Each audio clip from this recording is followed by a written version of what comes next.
17वीं सदी कैरिबियन द्वीप अंग्रेजों की शुगर फैक्ट्रियां धड़ाधड़ लग रही थी। गन्ने की खेती पहले से थी, लेकिन मुनाफा अब यूरोप जा रहा था। काम कराया जा रहा था अश्वेत लोगों से स्लेव की तरह। इन लोगों के पास एक हुनर था गन्ने के रस से शराब बनाने का, लेकिन अंग्रेजों ने गन्ने के इस्तेमाल पर रोक लगा दी। तभी किसी ने गौर किया, जब शक्कर बनती है तो एक काला गाढ़ा चिपचिपा तरल बचता है। आज हम इसे मोलासेस कहते हैं। शुगर फैक्ट्री इसे बेकार समझकर बहा देती थी, लेकिन किसी ने उसी मोलासेस को फॉर्मेट किया। नतीजा चौंकाने वाला था। शराब बनी, ज्यादा स्ट्रॉन्ग, ज्यादा पंची, ज्यादा स्वाददार। 1650 के दशक में बारबाडोस से जो शराब निकली, वही आज ये चलकर रम कहलाई। पहले इसे कहा गया किल डेविल, रम्बेलियन यानी शोर शराबा, और फिर इसे रम कहा गया। धीरे धीरे यही रम स्लेव्स, फैक्ट्री वर्कर्स और समुद्री लुटेरों की पसंद बन गई। पायरेट्स महीनों तक समुद्र में रहते थे, पानी खराब हो जाता था, इसीलिए वे पानी में रम मिलाते थे।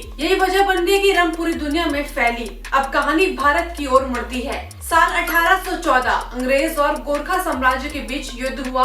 1816 में संधि हुई। शिमला और आसपास का पहाड़ी इलाका अंग्रेजों के हाथ। गर्मी में परेशान अंग्रेजों को यहाँ राहत मिली। शिमला बना ब्रिटिश इंडिया की समर कैपिटल। इसी दौरान भारत आए एक British engineer Edward Ibrahim Dyer. Beer के शौकीन थे, लेकिन भारत में ब्रिटेन जैसी बियर नहीं मिलती थी। उन्होंने सोचा क्यों ना यही बनाई जाए। इंग्लैंड और स्कॉटलैंड से बोरिंग मशीनरी मंगवाई गई। जगह चुनी गई कसौली, ठंडा मौसम, पहाड़ी स्प्रिंग वाटर। 1855 में बनी भारत की पहली बियर फैक्ट्री। नाम था डायर ब्रिवरी और बियर लाइन बियर। ये सिर्फ भारत की नहीं, पूरे एशिया की पहली बियर थी। कसौली में पानी की कमी हुई और फैक्ट्री शिफ्ट हुई सोलन। यहीं से डायर का शराबी कारोबार फैलता गया। शिमला, रावलपिंडी, क्वेटा, म्यांमार, ऊटी। लेकिन 1919 में एक घटना ने सब कुछ बदल दिया। जलियांवाला बाग कांड। डायर का बेटा रेजिनाल्ड डायर, पूरा देश गुस्से में था। डायर का नाम बदनाम हो गया। नतीजा डायर ब्रूअरी का विलय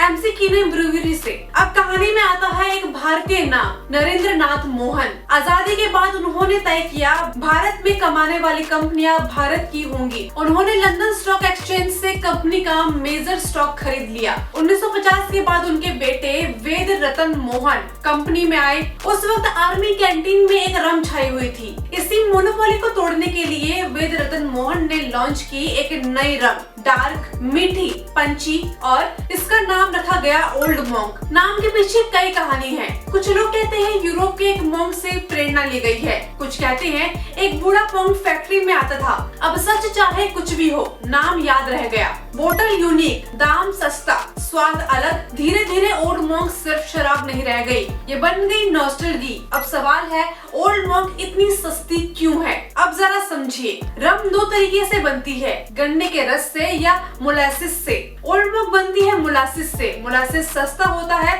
भारत में भरपूर मिलता है। न लंबी एजिंग, न महंगे ओक बैरर्स, सीधे फॉर्मेंटेशन, डिसिलेशन, फ्लेवर और कलर और बोतल तैयार, और इसका लो कॉस्ट प्रोडक्शन। और यही वजह है ओल्ड मॉन्क की सस्ती कीमत। एक वक्त ऐसा आया जब ओल्ड मॉन्क दुनिया की सबसे ज्यादा बिकने वाली रम बन गई, कैरिबियन देशों से ज्यादा। लेकिन 2014 के बाद मार्केट बदल गई। क्राफ्ट बियर, न्यू रम ब्रांड्स, कॉकटेल कल्चर और यंग जनरेशन एक्सपेरिमेंट करना चाहती थी, और इसका नतीजा सेल्स गिरने लगी। 2014 में पहली बार घाटा, लेकिन ओल्ड मॉन्क खत्म नहीं हुई। कंपनी ने नए प्रोडक्ट लॉन्च करने शुरू कर दिए। 12 साल एज, व्हाइट रम, कॉफी रम, स्पाइस रम, यहाँ तक कि बियर भी लॉन्च कर दी। ओल्ड मॉन्क ने खुद को बदला, लेकिन अपनी पहचान नहीं छोड़ी। आज ओल्ड मॉन्क फिर से मार्केट में है। ओल्ड मॉन्क सिर्फ एक शराब नहीं है, ये एक इतिहास है, एक कहानी है। यह भारत की बदलती सोच का आईना है। आपको ओल्ड मॉन्क की ये कहानी कैसी लगी, कमेंट में जरूर बताएं। आप देख रहे हैं आरएम न्यूज।